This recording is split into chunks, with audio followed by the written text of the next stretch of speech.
Are we live? No, are you live? Yep, I'm live. So keep it clean. Yeah, we're live. It says, I chose my path, you chose the way of the hero, and they found you amusing for a while, the people of this city. But the one thing they love more than a hero is to see a hero fall, fail, die trying. In spite of everything you've done for them, eventually they will hate you. He was probably the coolest villain. There was something in one of the Batman movies about that too. You live long enough as a hero, you eventually become the villain or something like that. Doesn't like Harvey Dent say that? You either die a hero or you live long enough to see yourself become the villain. Boom! That's it, yeah.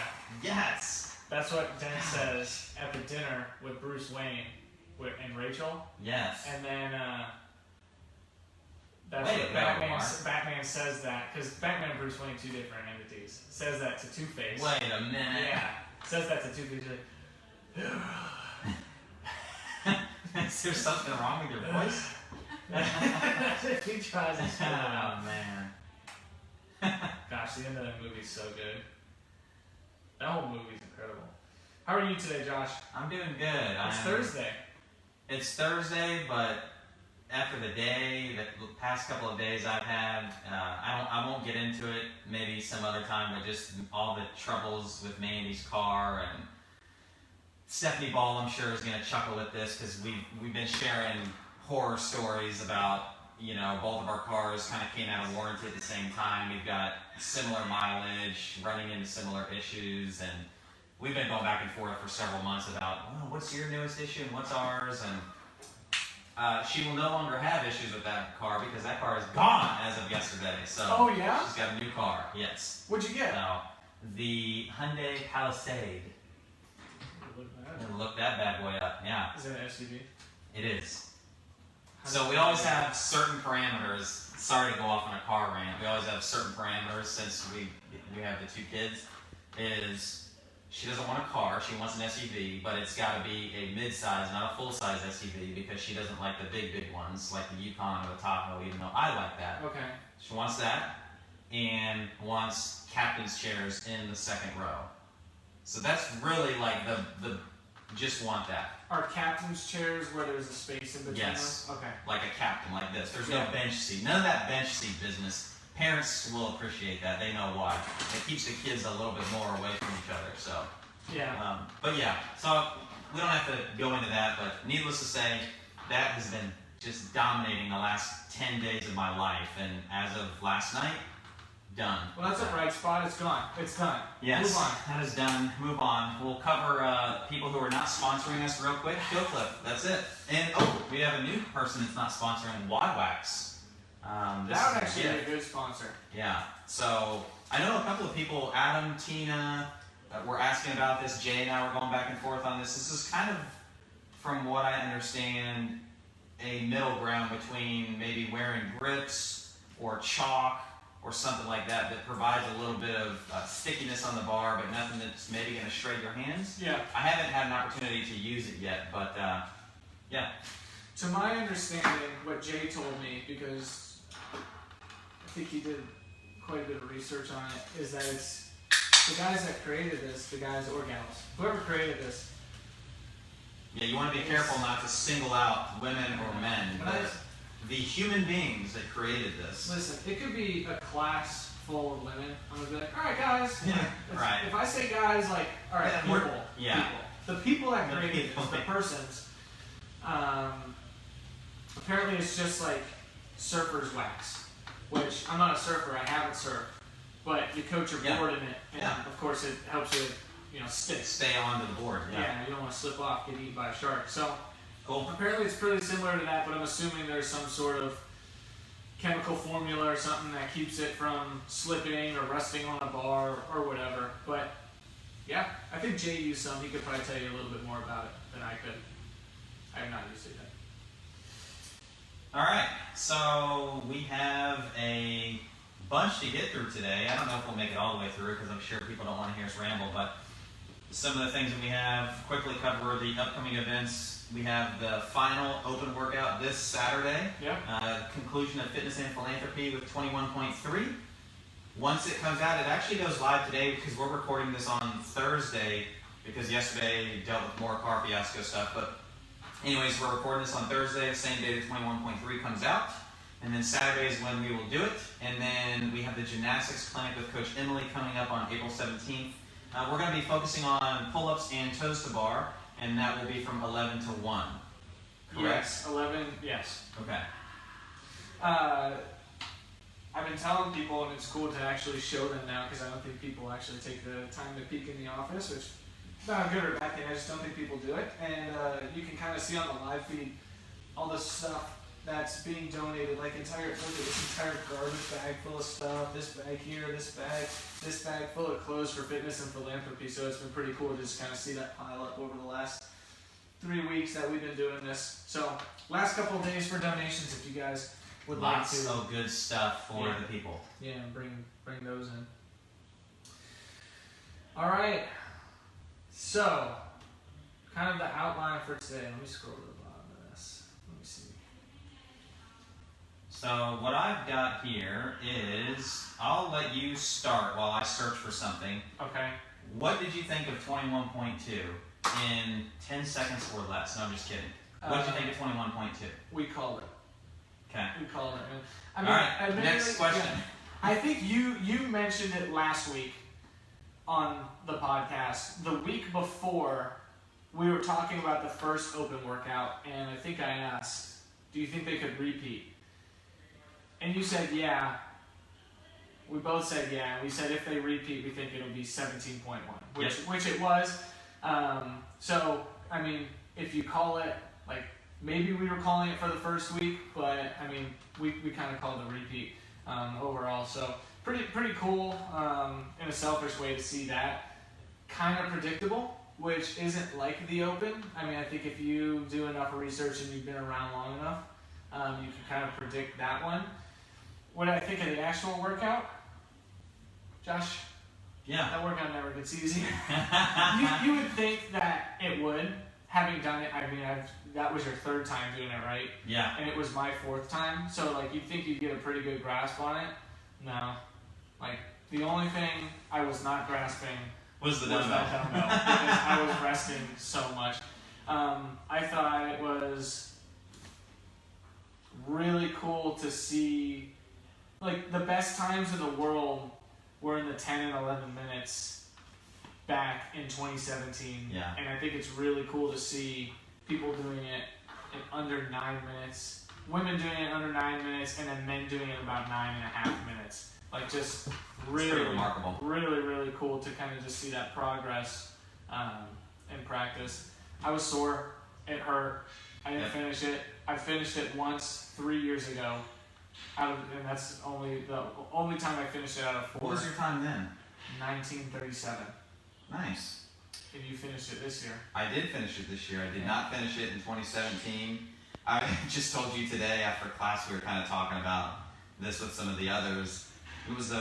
I remember that workout in the middle of it just feeling like I got kicked right in the face. And it's the first time in an open workout where I just felt woefully underprepared to take that workout on. Yeah.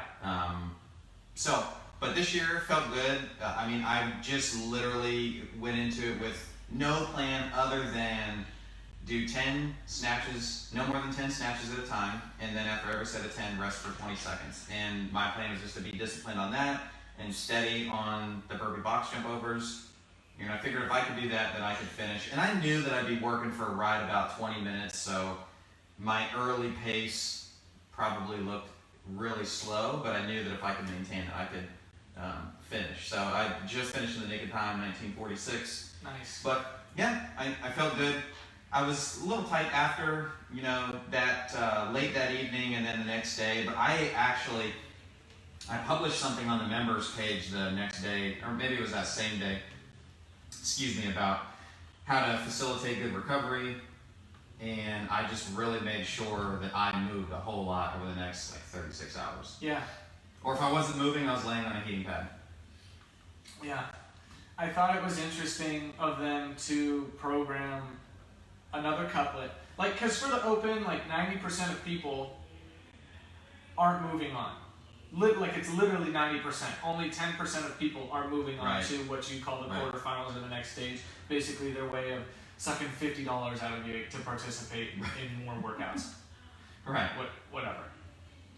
Hey, go back HQ. several podcasts. I said it. They're going to make some decisions from a business perspective because the guy who's now CEO is a businessman first. Yep. That's a business move. Yeah. Totally get it. Totally respect it. So you get the 7,300th place finisher. Oh, and I say that because there's like 73,000 men. Oh my gosh, I made it in the top 10%. Take my money, Here's my next 50 to just do the next couple workouts to find out you're at the bottom 10% in the next one. Anyways, go ahead. So I found it interesting to where when you have 90% of the people aren't moving on, that you do a couplet in week 1. Mm-hmm. And if we're going by CrossFit's definition of CrossFit, it's constantly varied, functional movement at high intensity. So you took a couplet, relatively low skill with the wall walk and double under. There's some skill required. But then in the next week, you do another low skill workout with, that's a couplet. And we don't have to get into that again because a couple weeks ago I was saying, me lift dumbbell, me jump on box, me get rep. Like that's the kind of workout it is. Is if you have a really high capacity to do work, if you have really good quote work capacity, like people call it, it's like you could accomplish a pretty good time in that workout, even if your overhead mobility sucks or if your dumbbell snatch technique isn't the best. It's like if you can power through that workout, you're gonna power through that workout. Right. I'm somebody who can't power through that workout, which means my fitness. I'm not fit. That's not fit. You should just quit fitness altogether. Yeah, I think I'm gonna let my open performances dictate my value as a person. That's wise. That is wise, sir. So I found that interesting, just continually reviewing the workout,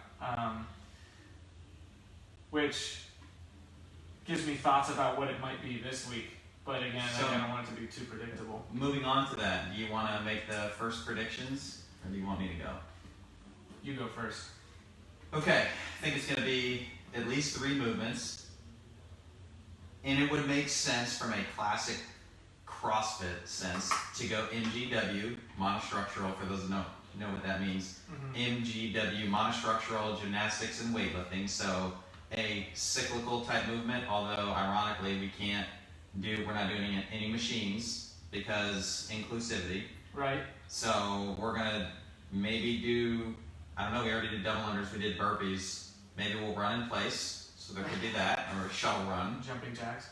So then we'll do some sort of body weight movement, and I'm going to call that it's going to be on the rig. So a toe to bar, chest to bar, pull up variation, bar muscle up variation. And then I'm going to go barbell for the weightlifting. So I do think at least 3 movements we're going to see being up on the rig, barbell with weights. And I think that it's going to get heavy to become maybe a bit of a separator. So maybe some sort of ladder up with the weights, things like that. Yeah, that's all I got. I know that's super generic. Yeah. And what I'm really looking forward to doing is whatever comes out, I'm going to find some way to harken back to this section of the podcast and say, see, I was right. Yeah. So if I could be as vague as possible, I'm really becoming a politician in my old age, Mark. If I could just be super vague, then I can make the data fit whatever narrative I want. Are we going to get banned for saying things like this? I don't know how the banning stuff works. No, I think canceled. That's the right word. Yeah, canceled. Maybe we're going to get canceled. No, canceled for what? Being woke? Because now we're super woke. All right. That's it. Mandy's going to come find me. Yeah, this is the art of woke. Yeah. The art of jeez. canceling. So that's my prediction. That's a pretty good prediction. I mean, a couple years ago, I think it was like, what was it, like 2018, where they let people vote on what the last workout was, and like 2 of them was thruster chest to bar, and then another one was over thruster squat. Over a squat chest to bar. Yeah, that's the one I wanted. Yeah, it's the one I didn't want. Actually, I didn't care. I didn't want any of them because they were all. And then we got like the most boring one. It was like the 7-minute assembly ladder. It's like, come on, man. Are you guys clowns? Yeah. Yes. Yeah. Turns out we are. But then I think it was like 2019 where the last movements that they hadn't used was again like thrusters and chest to bar. And at this point, it's just like, you know, after 4 workouts, it's like, all right, what format are they going to give us? Like, because you know what it's going to be. It's like, okay, how are they going to throw it together? And it kind of makes the last open announcement not as exciting. I think it's a little more exciting this year, but at the same time, when you give an equipment list on what's required, like in 2014, it was a bomb that was dropped. It's like, this 4th workout, you need a rower. Like, we've talked about that before. Like, it was literally a bomb. Yeah. It was like, we got to find 3 rowers for We found them, yeah. But this year, you know, they gave an equipment list, so you can kind of guess what's next. We already used a box, we used a dumbbell, we haven't used a barbell, we haven't used a pull-up bar. So it's like, how are they going to throw in thrusters and chest to bar and toes to bar in this workout? Yeah. Like, maybe they won't do one of those movements. I think we could see some sort of like AMRAP of like start with a thruster, you know, it's a movement everybody can do, go into a toes to bar, it's a little higher skill, but it's a little bit easier than a chest to bar. Then go into an overhead squat, that's where people struggle more, and then go into like a chest to bar or something. So it's a hard, you know, the weightlifting gets harder, the gymnastics gets harder, something like that. So some sort of combination of thrusters, maybe some overhead squats, but I think there's like a 20 or 30% chance they'll do that. We could see toes to bar or chest to bar or both. A lot of people are saying, like a lot of people I'm talking to in the gym are like, you know, they might do some sort of like heavy lift afterwards, which again, like I'm not sure if they do that given the narrative they're kind of presenting now with like, you have a scale and you have a foundations group and you have a no equipment group. So like, I don't know if they would. Maybe we're like, just pick up your couch, would that be it? Yeah, something like that. Yeah. Show us picking up a fridge on your back. Yeah, like clean and press your couch or something like that. But like it would make sense for only 3 workouts to have a 2-scored event just to separate a little bit more. Right. But with the given divisions, I don't know if they do that. That's a long kind of rant I just went on to say that I think it's going to be some sort of like, we're going to get thrusters with a barbell.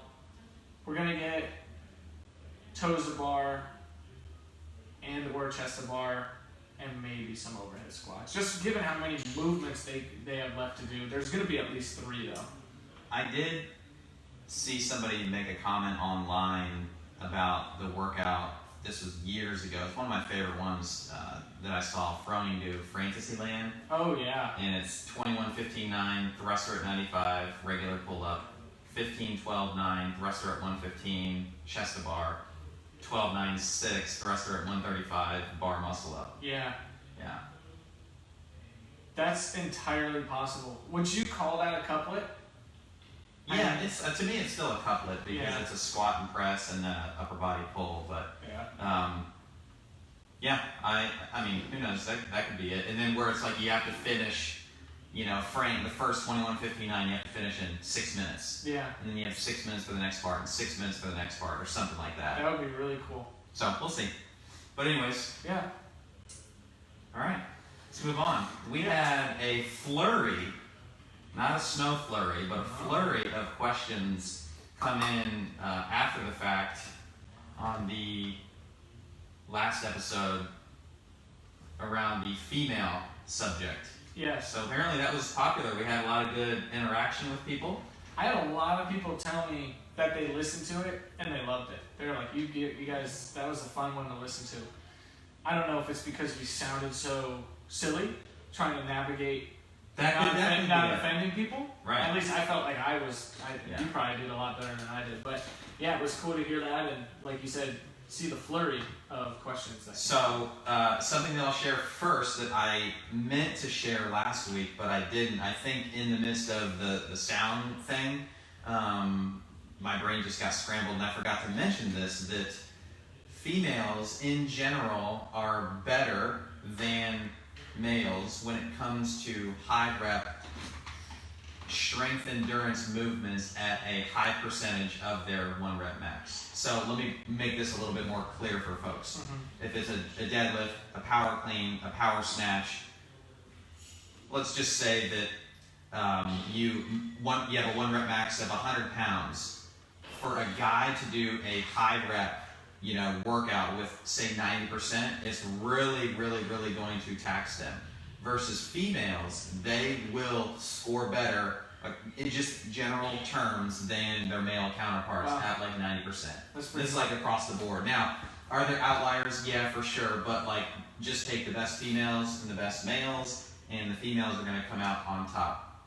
And you can look at it from limb lengths, body weight, CNS demand, any of that stuff. If you normalize for all that, the fact remains that females can still outperform the males when it comes to high percentage strength endurance work. I find that pretty fascinating. That is fascinating. Do you know why? No. No, and I've talked to a ton of different coaches. The consensus is all the same amongst high level coaches, and every time one of us, well, maybe this is the thing. It's never that. It's because you can always find a whole bunch of people that refute that part. So this is where, data is interesting. So I would just say, like, from a physiological standpoint, they're just better wired to do that. Yeah. Yeah. So I thought that was kind of neat. They've evolved that way. Yeah. I wonder if it is some like evolutionary trait, like over the last however many years, women have been lifting weight. So, I don't know. From barbaric times until now, it's have they adapted in some way that allows them to do that more? I mean, maybe something. If we're going back to barbaric times, maybe something as silly as having to carry children. Right? Yeah, that's a definite possibility. I mean, literal like strength endurance type stuff that they've been doing since the beginning of time. So I can remember when both the kids were little enough to be carried, and I would carry one in one of my arms. Like, say we're going to the theme park and I want to be carried. I mean, 15 minutes and my arm is dead, and Mandy's like, you big sissy, and she'll carry me for hours. And every female can relate to this, and every male can too. With children, the females, they just built up that progression to be able to just do that, to sit in that position and carry them. So cool. It's just, it's interesting. Another fun fact, and I'm just reading back on all the questions that came in from Stephanie, women generally live longer than men as well. Now, of course, my theory on this, and I consulted with the commish, aka Roy Espinoza, and we both come to an agreement. And so this is going to be the law. That's just because of all the nagging that goes on amongst females to their men. So I'll probably get some hate mail for that. That's fine. Send it to mark@coachingforglory.com. You're canceled. Yes. So, but yeah, that is actually true that women generally do live longer than men. I remember learning about that in school when I was getting my degree, and I can't exactly remember what else we talked about, but it was, that was mentioned. I think that is a critical statistic. What else we got? So, Steph says, not really a question, but she was acknowledging the imbalance of time and support for females to prioritize exercise consistently due to societal factors such as being primary caregivers for children and or orchestrating the needs of the family, and how it can create a mental/emotional hurdle for females when they do actually take care of themselves. So I don't know if, obviously you're at home with Pam and you've got a sister in Leah. Have you, seen that from the perspective of, I can relate to this, with Mandy and with my mom just over the years, and just with all the females that I've coached, over the years as well, that it seems that females in general, there's that guilt of if I'm here, if I'm doing some form of self-care, that I'm neglecting something else that is of higher importance by taking care of myself. So you asked me for my personal experience. I would say That's definitely there. And I'm not asking you to like point fingers at your family, but I'm just, in general, just curious what your experience is. So the question says, acknowledging the imbalance of time and support for females to prioritize exercise. And I can't speak for my mom. I think we're like a high percentage of the people in the household are physically active. Yeah. And so we understand the importance of it, and I'm always going to me and then my sister, my dad, my uncle who's currently with us. Like we're always going to support everybody to have some sort of physical activity. Yep. It is a little bit tougher because without getting too deep into it, some of you guys might or might not know, I also have an older brother that needs to be taken care of. And so I think that guilt that you mentioned of being called back to the nest is even greater because it's okay. Like you're still a primary caregiver. Like has been that way. My brother's how old is he? 26. Mm-hmm. Yeah. Okay. So yeah, it's been like that my mom's whole life. But we've grown up knowing that and putting things in place to where somebody can, most of the time always be at the house to like just make sure he's taken care of so she can go, somewhere like the store or go work out or go to an appointment or something like that. I don't know, but honestly, like I'm clueless as to what that dynamic is like in a household like Stephanie's. Mm-hmm. So like really like toddler, husband that's working, mother that also is working and needs to work while also taking care. I can't speak to that. But I have noticed, like you mentioned, like growing up in my household, what that's like.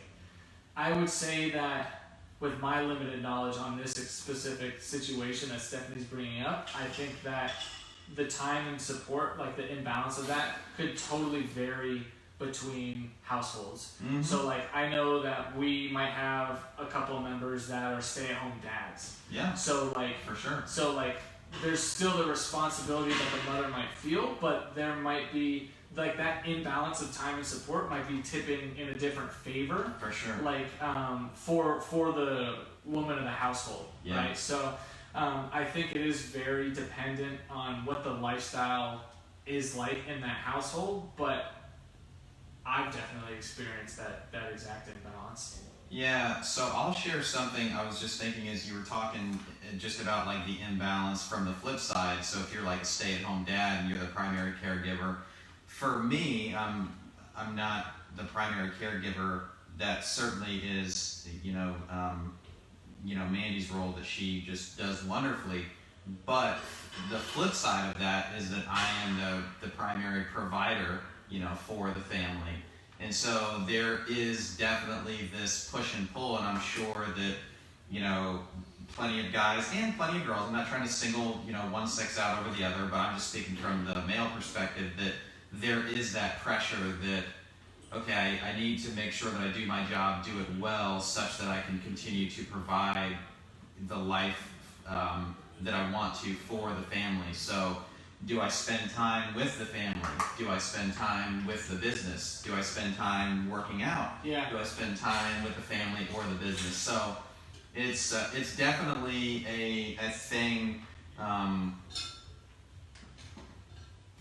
that males experience, but again, I don't think it's anything compared to the fact that females are the ones that give birth, and like the babies literally cannot survive without the mom. Yeah.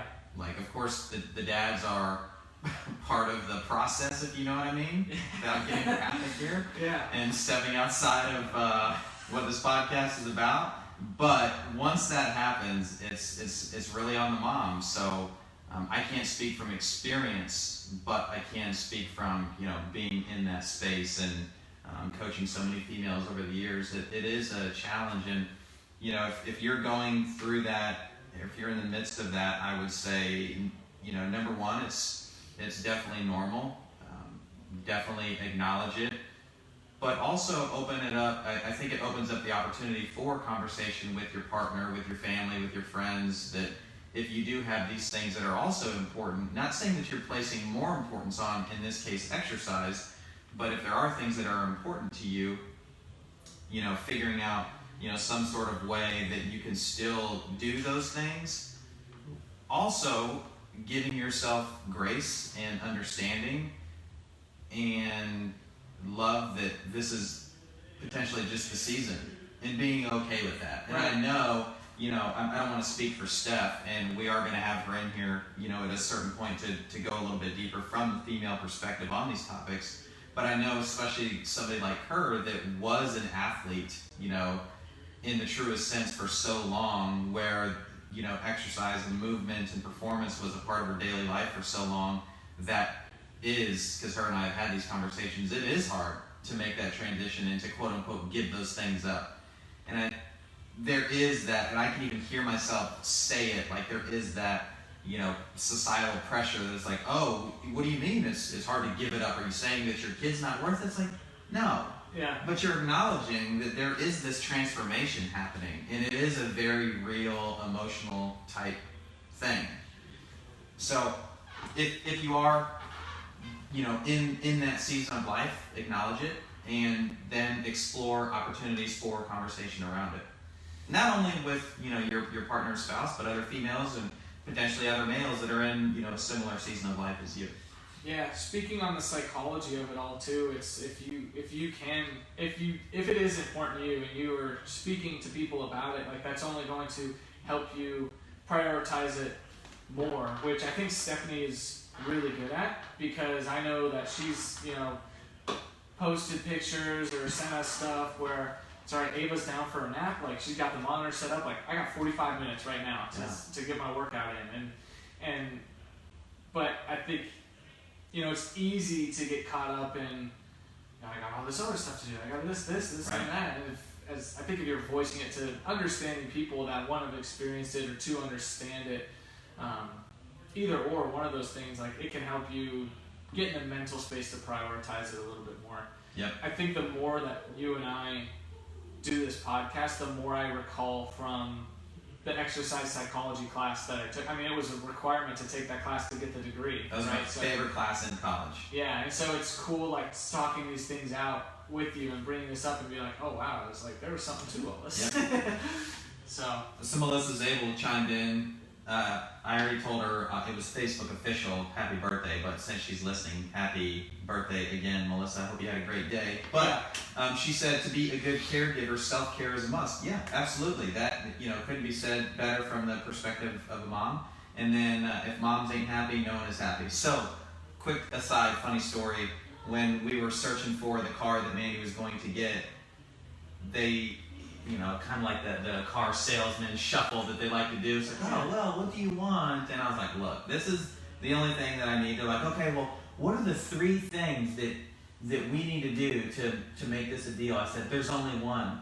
If mom ain't happy, ain't nobody happy. Like, happy wife, happy life. yeah, That's it. what did he say? It was actually she. Oh, so she sorry. did chuckle at that. Don't cancel me. Yeah, sorry. It was actually she, which she was wonderful. We didn't buy the car from there, but that's a different story.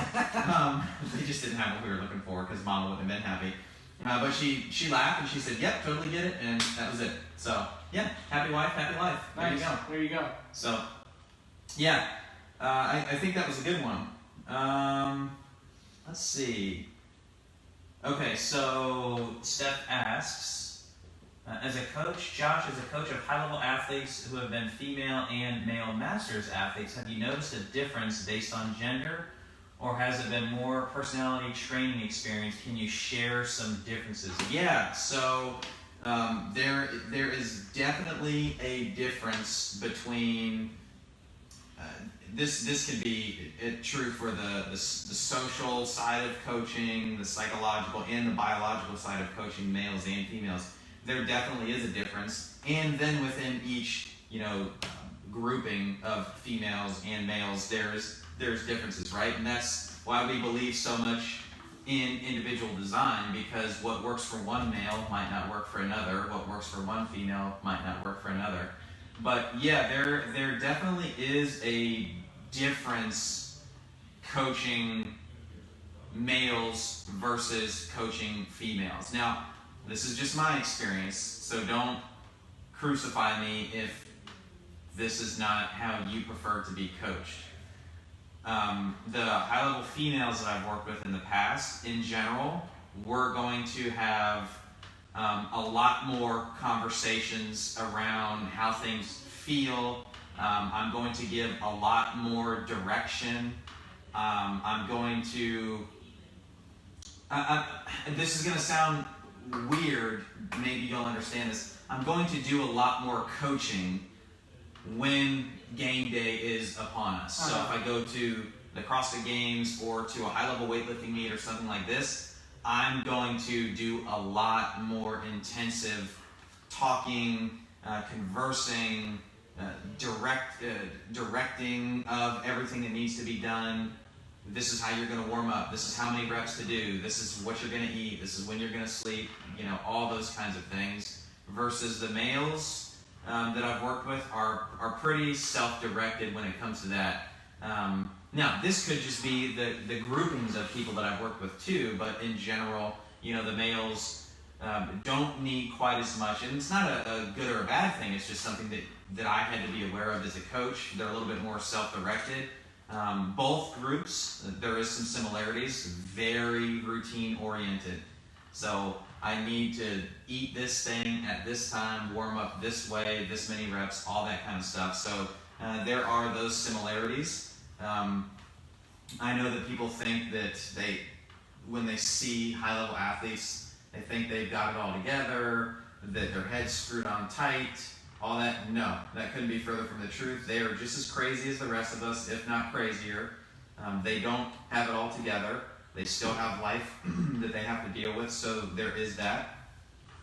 Now, obviously, since we're on the female topic, when it comes to coaching females, especially like in a competition setting, you do have to be very aware of where they are at in their cycle, because females can express performance, and I say performance in quotes, but can express their capabilities differently at different times in their cycle. So, now again, these are just generalizations. Some people feel better at the beginning. Some females feel better at the beginning of their cycle. Some in the middle, some towards the back side. But in general, I've got this cool little chart pulled up. I don't know if you can see this, but it's kind of neat, isn't it? Mm-hmm. So in general, they have really, really, really great peak metabolic. So think like a high intensity workout around the 11 to 14 day mark. All right. Now, when you're looking at like a strength event, in general, they will find that they are feeling really what we call in the weightlifting environment like snappy and strong around like that 17, 18 day mark. So things like that. Now again, these are just generalizations. Somebody could be listening to this, and I'm sure there are, they're like, no, I'm the complete opposite. And I think this is what is so cool about working with females over the years, is that all the ones that I've worked with can tell you to the day where they're at, how they are feeling, and when they are going to feel their strongest, when they are going to feel their weakest, when they are going to feel their most enduring, when they are going to feel their most tired. So there is a lot of that. So in the first, from days like 0 to 5, you've got a pretty depressed immune system. So in general, you want to just focus on some good aerobic work. And that's also true like on the back end of like days 18, or not days 18 to 21, days say like 27 to 29, or 26 to 28 and a half, something like that is also more aerobic work. So there's a ton of factors that are at play whenever you are coaching females, which I think is just absolutely fascinating. No offense to the guys that are listening to this, but you kind of feel the same all the time unless you just didn't get enough sleep the night before. Yeah. It's funny you say that. I haven't coached high level athletes. I feel I've personally trained enough people to kind of get an idea, and worked with enough people in person to get an idea of what the question was kind of getting at. And I'll make this brief because one was directed at you for the high level athletes too. I don't have nearly as much to say about this as you do. but I've worked with people before, I've worked with women before, and they've been like, hey, like, all right, this is my good week. It's like, I know I'll have like a superhero week, and lo and behold, it happens like once every like 4 or 5 weeks. Mm-hmm. So it's like, okay, like hearing that, it makes sense. Like, Yeah. okay, like, and then we're gonna make sure, like during that superhero week, like we're maximizing. Right. Like we're gonna make sure that we're just getting the work in because we can. Right. Yep. It's that's our ability to. I've also found that, and maybe it's just because of the ages that I've worked with, because I've worked with like a lot of high school like baseball players, but then I've also personally trained a lot of women that like, I found that women are much more like goal task oriented, like okay, like what's next, like on to the next thing, and this could vary by individual, but there's not a lot of like lollygagging, not that there ever really is, but mentally, you know, it's always like, okay, onto this now, onto this to accomplish this, versus before, like, I mean, high schoolers, baseball players, joking around, Yeah. you know, and it's you know, losing focus just a little bit. Yeah, that's a great observation. And so I've just noticed that, but I've also trained girls that are that age, you know, Right. so it's like, I think it is a difference between, and maybe it's because I'm a boy, right? Like I'm a man, so it's the boys and the men can talk to me and go, what? You said I'm a boy. I heard the Pinocchio. I'm a real boy. Yeah, I'm a real boy. And so maybe those baseball players can just feel like they can maybe relax or joke around a little bit more than the women can. But I honestly, I don't know if that's the case. Like I think women are just much more like, okay, I'm gonna do this, and like I know I'm doing this seated banded pull down because it's gonna improve my pull-ups, like because I need to get better at that for this test that I need to take or something like that. Versus the guys, you could have them doing pull-ups and it'd be like, all right, so what's this improving? And it's like, boy, are you paying attention? So that's I don't know. That's just something I've observed before. 5 p.m. Tina, I don't know what that is in reference to, but if Maybe I'm she's just asking say if you're yes. describing. Are you describing the 5 p.m. class? I don't know about what part. I'm just gonna say yes and Yeah. hope that is the right answer and I'm not getting canceled. Okay. You touched on the cycle, which was good because that was a really big question that was being asked. There were a couple comments about that, so that was cool too. Yeah. Really kind of knocked 2 birds out with 1 stone. Yeah, so that was one of Steph's specific questions, and I'm just seeing it now. How should I adjust my workouts training when on my cycle or the week before? So I would go back and listen to that. And then the other thing that I think is super valuable for females to do in general is just to keep a log of how you're feeling. Yeah. And now again, there needs to be, you know, some privacy and a level of comfort in things, but talk to your coach, and after you've seen, you know, trends, sit down and have a conversation, and you can, I know people can't really see this, especially if you're only listening, you know, that little circle chart that I brought up from a full cycle, but if you can say, you know, hey, days, 1 through 7, this is how I'm feeling. You know, days 8 through 14, this is what I'm feeling, and so on and so forth, then we can make even, better educated decisions. But my general rule of thumb in terms of how should I adjust workouts and training when on my cycle or the week before is I think that females are way better than males about going off of feel. Yeah. So if you're feeling tired, lethargic, Jen Barry commented in here, sleep disturbance, fatigue, those things, then we've done a ton of these workouts where you always brief them and you say conversational pace. You can do that with any workout. Just take it at a conversational pace. So that's what I would say. If you're feeling good, like you could rip the head off of a lion, then progress a little bit. You don't want to progress, try to go from step 2 to step 20, but you can feel comfortable going from step 2 to step 3 versus the days when you're feeling sleep disturbance, fatigue. Maybe you go step 2 and step 2 again. That's okay. If Right. you needed to hear permission that it's okay to not always be improving, yes, I'm giving you permission to say that. So, because if you're not always improving, like it can look like that on paper, but you're not always improving. Like, oh man, I did 4x8 last week. I'm not feeling it, man. Like, I'm gonna do 4x8 again this week, but at a lighter weight. It's like, on paper it looks like you're not improving, you're not progressing, but you're actually doing yourself a favor so that you can improve and progress in the future, because you're not tearing yourself down when you're already at a low. yeah. Physiologically. Yeah, I mean, so you got to think. We're looking at moments in time, snapshots that are 1 month, right? Yeah. We're talking about, a female cycle. So 1 month. Okay, so that 1 week of that 1 month, you didn't make an improvement.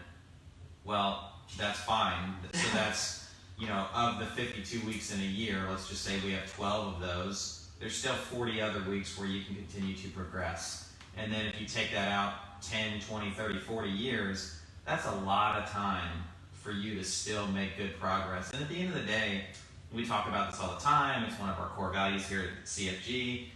Just be consistent. And if you can be consistent, then you're going to turn out just fine. Oh, that should be on a t-shirt. Okay. How should I approach double unders if I'm postpartum? AKA carried, obviously you just got done carrying children, or I've had children at any time in my life. It's funny because I've heard of women that double unders are like, they're afraid to do them, right? Because they're making 3 or 4 bathroom trips in the first half of class, or and then I've heard of women that don't experience that at all. Yeah. And so it's interesting. Of course, that's something just. This podcast should just be called The Art of It Depends, because I feel like we're always saying that. But if it is an issue where got a little tinkle when you're doing double unders, Right. One, you should probably talk to somebody that understands the physiology behind that and why it's happening, or listen to a podcast called The Art of Coaching, where Josh is going to talk about why that happens.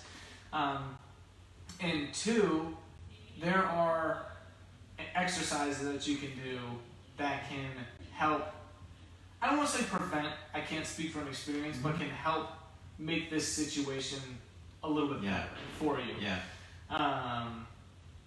Abdominal floor, or pelvic floor training specifically, like abdominal training, but not like sit-ups and crunches and stuff like that, like stability work, like something where you're learning how to control the abdominal pelvic region of your body. Yeah. That's what I would say. Again, this is probably something you have much more to say about, but how should women approach double unders if that's an issue for them? Yeah, so or any jump rope. It is definitely something that has become much more talked about over the years. I remember early days of, working out at a CrossFit gym that was kind of slyly talked about, joked about, laughed about amongst the group of guys and girls that we train closely with. But it's become much more mainstream. It's still definitely joked about a lot, but there is plenty that can be done to remedy that. And it does boil down to, a really great build up on a solid foundation of pelvic floor and abdominal control type exercises. One of the things that I would say is that it is possible if you were doing double unders before you had a child and you weren't peeing your pants, okay? And then you went back to doing double unders afterwards and you end up, peeing your pants. This isn't going to be a popular answer, but I'm going to say it anyways because it's my responsibility, is you shouldn't be doing double unders at that point. So what's basically going on is all the expansion and the wonder that is the female body that is happening because you are designed to, procreate, to move forward the human race, and so your body is going to make all these adjustments to make that happen so that we can, you can have this child. So amongst that is all the bones and the tendons and ligaments and the muscles, in the lower abs, in the pelvic floor, all that kind of stuff gets stretched, it gets weakened. To a certain degree, it is stronger, but it's stronger for a specific purpose, the purpose of which is not double unders, because that is not needed for survival and procreation. So all of that stuff is being taken into account, or is happening to allow the pregnancy to progress and to be successful. So you have to respect that when you have the baby, no matter which way, whether it's a normal birth or a C-section, because I've seen this happen both ways, that you are going to do things differently, move differently, feel differently, even months or years after the fact. So that is normal, and that is okay. So that's the first thing that the ladies that are listening need to hear. This is normal, and it is absolutely okay. It's a wonderful, beautiful thing. Number two, ask yourself the question, do I care about jumping rope, doing single unders, or double unders again? And don't just say, yeah, I did them before, so I want to do them again. Again, I think back to like Steph's earlier observation about like the pressure that, kind of comes with being now the primary caregiver, and I can't even really get time to exercise. Do I need to put this unfair pressure on myself that I need to be back to my normal self? Well, the reality is you're not. Like, you have changed permanently from a physiological and biological sense. And again, I'll say this point two is that is okay, and it's a great and beautiful thing. So if you do come to the conclusion after some thought that, you know what, I would like to be able to do that, and I would like to be able to do it without peeing myself, then you have to follow a program that is going to slowly, very slowly progress you in being able to activate, strengthen, and then create some endurance for you to be able to do those things. Yeah. How long is it going to take? I don't know. I would say at least several months for you to be able to jump without peeing yourself. For you to be able to jump once, not 50 double unders, one. To get back to what you were, it might take a year. It might take more.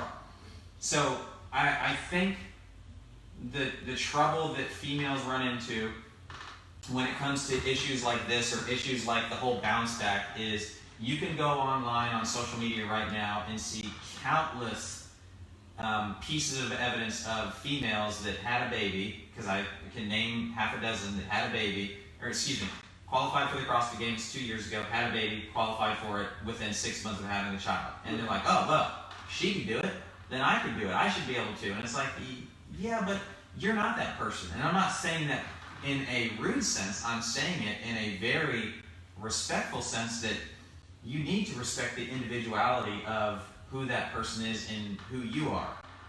Professional athlete, not professional athlete. Right. That is okay. So don't look to these, don't make that person the beacon. You, yourself, are your own beacon. What do you want to do, and what work are you prepared to put into doing it? Can everybody get to that point where they are not doing some sort of, we'll just call it like a light plyometric activity without peeing themselves? Yes. With probably a few exceptions, because somebody's going to raise their hand, no, I did everything and I couldn't. Okay. But in general, there are not that many unique snowflakes that if you follow the progressive plan and had patience, that you couldn't get back to that point. Yeah. The problem is the patience part. It is going to take a lot of time. So you're thinking, well, it was 9 months, so shouldn't it be like 9 months to reverse it? No. It might be double, triple, quadruple the time. Yeah. But it can be done. But again, it does come down to, doing pelvic floor, abdominal type control exercises, being able to activate that stuff. That's step one. Number two is building the strength. So after you figure out, oh, that's what these muscles are and how to actually get them to work, because you've never had to consciously do that, now you have to consciously think about that. Then you have to build the strength to be able to hold that position. Then you topple endurance on top of that. Then you topple some sort of dynamic movement on top of that. But again, it comes back to, do I really care about it? And if you don't, that's okay too. Yeah. But if you do want it, that's great. But just understand it is going to take time. And I'm sure that somebody's thinking, well, I tried it, but it still didn't work. Well, that you might need like some remedial work to stick with it too. Yeah. It's so easy to look at, those professional athletes and be like, well, she did it. She qualified 2 years ago. She had a baby, and then she qualified again. Like, I can do that. Like, on paper, yeah, that sounds so easy. It's like, it's literally 5 words. Qualify, have a baby, qualify. Yeah. Right? When, like you said, you're not taking into account, you're not respecting the individuality of both of you, and also taking into account, like, why would you ever compare where you are today to somebody that qualified for the games? Like, it's just physically, like, their capabilities are astronomically high. Like, they can accomplish so much. And they're the outliers. Exactly. Yeah. Like, I guess that's what I was trying to say. Like, that's the language I was looking for. Is they're the outliers. If anything, you shouldn't be looking at them at all. Yeah. You should be looking at the mom next to you that's doing double unders and had a kid 5, 6, 7 years ago. Yeah. And she's not tinkling. It's like that. That's who you should be looking at, because it's really cool. It's really flashy. It's fun to look at Cara Saunders or Camille or whoever, or Annie Thorisdottir. But it's not realistic. And honestly, it's not. I was going to use meaner terms, but it's just, it doesn't make sense. It's also, and this is going to sound so funny, but I just had this thought in my head. It's also a slap in the face of biology that it just, because you're not acknowledging the inherent differences that genetically we all have. Yeah. And I know that's like an unpopular thing these days. Like, oh, everyone's going to get a trophy. No, if you lost, you don't get one. That's fine, If you want to get one, then you do the things necessary to win and get one. Right. But, yeah, so you hit the nail on the head. I go back to a blog that I wrote, that comparison is really the thief of joy. I mean, really, if you want to play the comparison game, look in the mirror. Yeah. Yeah, even then I said, after I said it, it's, look at, you should be looking at the mom next to you that had a child 5, 6, 7 years ago. But even then, it's a totally different person. Yeah, what I was I trying get to what you're say. saying, though, because it makes it a much more relatable story. Yes. Versus this person that, is from a lifestyle factor perspective is so far removed from where you are, versus the person that is next to you that you guys are going to carpool to go pick up your kids because they play together, or maybe your husbands work together, you live down the street from. So it's like the environments are very similar. So there's all those things. Again, I'm not saying that you should compare, and I know you weren't trying to say that either, but just from a relatability perspective, that's a lot closer relationship that I would look to versus somebody that you ain't even met that person. Come on. Which serves as a good reminder for anybody that needs to hear it. Physically, this is going to make some people mad. Physically, you are nothing like the people you follow on Instagram. Right. Meaning like those CrossFit Games athletes. Just in case you needed to hear that. Yeah. So don't compare. Yeah. All right. Whether it's open workouts or peeing when you do double unders or how you look physically, you're nothing like them physically. Yeah. So that's it. Now that I made everybody mad. No, we're good. So I think this will be the last one today. Okay. Does protein intake for a female matter just as much for men And then a little, maybe a sub question, maybe this would be a second question. What if I'm over 40 years old? So, yeah, so protein is a fundamental macronutrient that everybody needs in the body to survive and thrive. So, does it matter just as much for men as it does for women? Yes. Because both men and women need to survive and thrive. So it matters just as much. Boom. I don't know if you have any other thoughts on that. Whenever I hear the word protein now, I think of Naked and Afraid, because it's like that word is drilled into their head. It's like, because they go 3 days without eating on that show, and they're like, oh, I just need some protein. I just need some protein. And they'll catch some crickets or an eel or a fish or something. And they're like, oh man, this protein tastes so good. It's like, do you know how stupid you sound saying? Like, you're doing a disservice to the people that know stuff about macronutrients. And like, oh, we just need protein. I just need to get I got my protein in. Or people are like, I get my protein in my starch at every meal. It's like, you don't know what you're, come on. Sorry, that's just tell me how you really feel, Mark. Anyway, yeah, protein's important because Naked and Afraid, people on that, they need to eat it. So whether they're eating crickets or an eel, like, it's essential to survive and thrive. I like what you just said. Yes. So, yeah. Continue. Yeah, so does it matter just as much for women as it does for men? Yes, it does. Boom. Yep.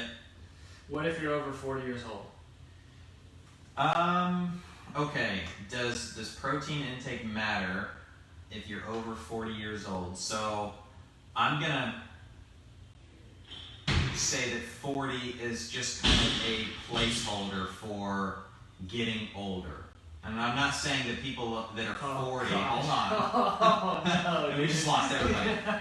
No, I'm not saying that people that are 40 are older or getting older, but I'm just saying that as you get older, and this may be news for a lot of people, but your protein requirements are probably going to decline over time. Why? Because building this may be the bomb for everybody, and it was for me, because like I said, I've been going through a ton of continuing ed, but maintaining and building lean mass is unnatural.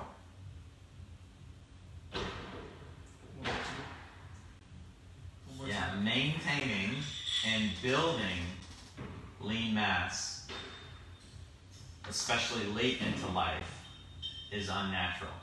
Not so much maintaining. Let's just stick with the building part. Building lean mass. Okay, that's a little more convincing to me, because maintaining it, that makes more sense. Even because even it, you're probably going to tell me I'm totally wrong. Like, in my mind, I want to think, like, when I'm 80, I don't have any interest.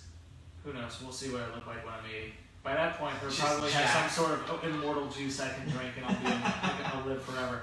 But don't worry, you're also going to have a third arm. I'll see. If I can live forever, I'll join the circus. Yeah. At 80, I'm going to have no interest in building muscle. No 80-year-old I've ever talked to, I've talked to a lot of 80-year-olds, they tell me, they're not interested in all, like, I want to get big, I want to gain muscle. Like, a majority of 80-year-olds are just interested in being able to move their bodies, right? Yeah. So the maintenance of lean muscle, we'll say a base amount of lean muscle, like this amount, because like an 80-year-old doesn't need to have 95 to 97 pounds of skeletal muscle mass on them. But I feel like they should have enough to be able to push their bodies up if they fall down, or get up out of bed, right? So when you kind of rephrased it as just said, building muscle is unnatural in older age, which is to me 25 and above. So I could make a case for that, actually, that it's not into the 80s like most people think. It's actually unnatural to build muscle. In the way that people make it such a beacon. Like chicken and rice every 2 hours. And think back, whatever your view is on evolution or whatever.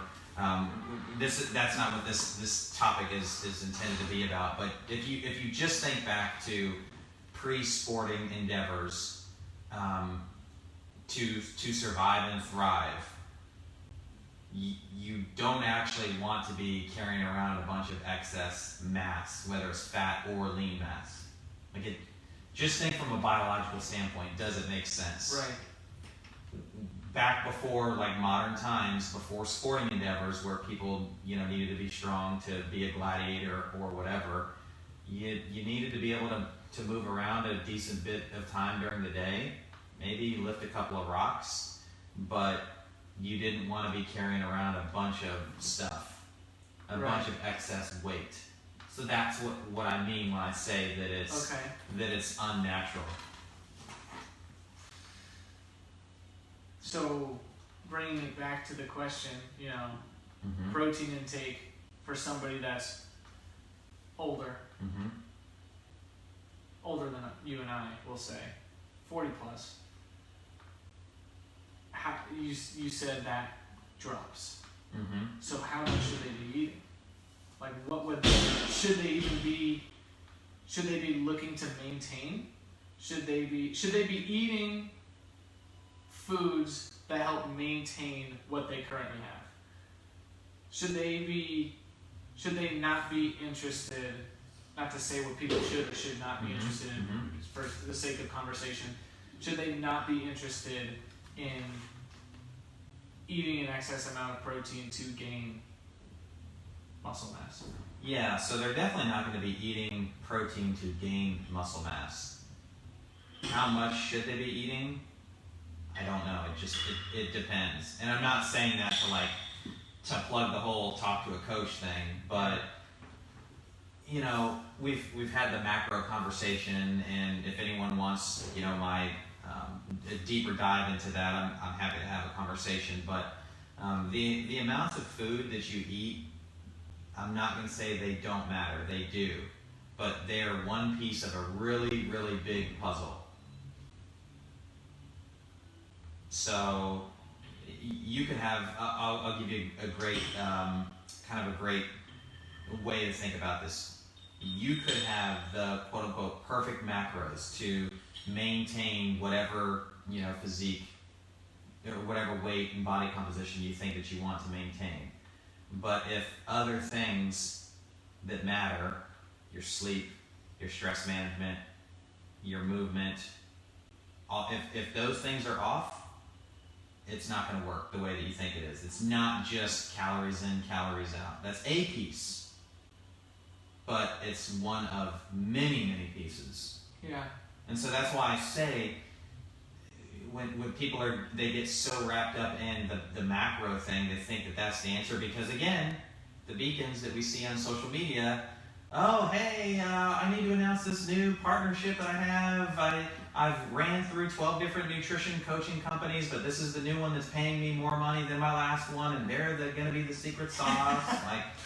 And this is my specific macros, and it's just, I can't roll my eyes enough or aggressively enough about all that. But again, that's the messaging that everybody's hearing. So they think macros, and does it matter? Yes, but it's one piece in a 300-piece puzzle. So that's why I'm not intentionally avoiding it. I would also say that it's probably one of the last 2 or 3 pieces of that huge puzzle that I personally would ever try to empower somebody with. Protein intake, you're referring to? Macros. Oh, macros. Yeah, because I'm just using that, because you could say that for fat and carbohydrate as well. Yeah. I understand that this is about protein, but I'm kind of trying to talk about it from all the different macro perspectives. Yeah, so keeping it there, if we, as a people, as a species, eat consistently well, balanced meals, whatever that looks like for us, enjoy ourselves, exercise, sleep, manage our stress, then it'll pretty much just fall into place. Yeah. Is where our, continue that in our 20s, 30s, 40s, 50s, 60s, 70s, 80s, even 90s. We're going to see what we want to see. Yeah. So the thing that I've been thinking about a lot, we've talked about when people come in with specific goals, we've really harped on no one's coming in for performance goals. I want to go to the games, or I want to do this thing, from a general fitness. Now, of course, we have sports performance stuff, and that's a whole different vehicle and avenue. And that's very clear, right? But when, let's just say, our adult members come in, they're usually looking for, let's just say, some sort of a body comp improvement. But let's say that you get to your body composition goal. If I snap my fingers and I get there, well then, what else? What are you eating for? What are you moving for? Yeah. Right? So to me, I want to do something that lets me think really good thoughts, like be very mentally acute for a long period of time, be able to function in my daily life, and be able to do the things that I want to do from an experience perspective. And the way that I try to explain this to people is, I would love to be able to just up and fly to Colorado and go snow skiing and be capable of doing that. Yeah.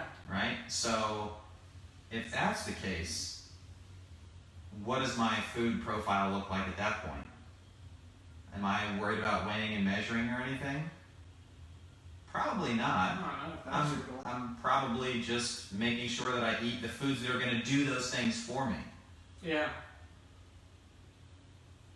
So I don't know if that answers the question.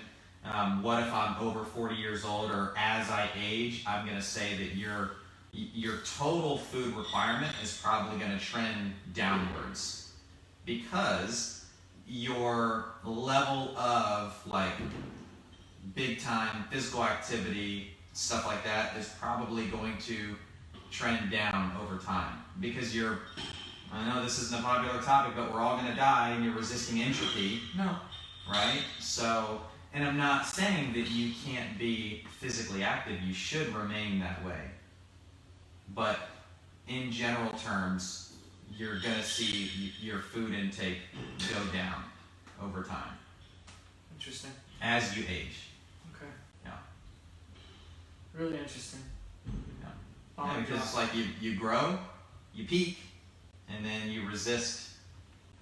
And that peak is between 25 and 29, right? Yeah. I mean, in general, it's probably a sliding scale. Some males may peak later than others. Yeah. 30, 31, 32. But yeah, Yep. Well, cool. So hopefully that was beneficial. So you peaked? Yep. That's it. So, but interestingly, this is maybe another aside or rant. That's just a physical perspective, right? Like that's your quote unquote physical peak. Uh-huh. That's what people think about, and that's what that is actually referring to. So what I'm really interested in seeing, and I'm really talking to some coaches about, is okay. We all agree that there's this physical peak, and then you want to resist entropy, right? Yeah. For as long as you possibly can. But can I show a correlate where as my quote-unquote physical prime is descending, that my mental prime is really trending upward? That's more fascinating to me. That's where wisdom comes from. Yeah. Old people are so wise. Yeah. So. But that's it. We can leave it at that. Boom. Cool. Thank you guys for tuning in a day late. Thank you, Josh. Yes, thank you for being able to be flexible and yeah. Hey man, I'm flexible. Yeah. You put my leg behind my head. Boom. I'll do that on the next episode. Oh, can't wait to see that. Yeah. Guys, if you are watching live, thank you very much. To those on the live stream, if you're watching this on YouTube, thank you very much. Leave a like and a comment. Subscribe to Coaching for Glory on YouTube. If you're listening on the podcast, leave a 5-star written review on iTunes. If you're listening on SoundCloud, go to iTunes and leave a 5-star written review. That's 5 that Josh is holding up on the YouTube feed. I don't have to say much more because Josh is going to take it away with the outro. See you guys next week.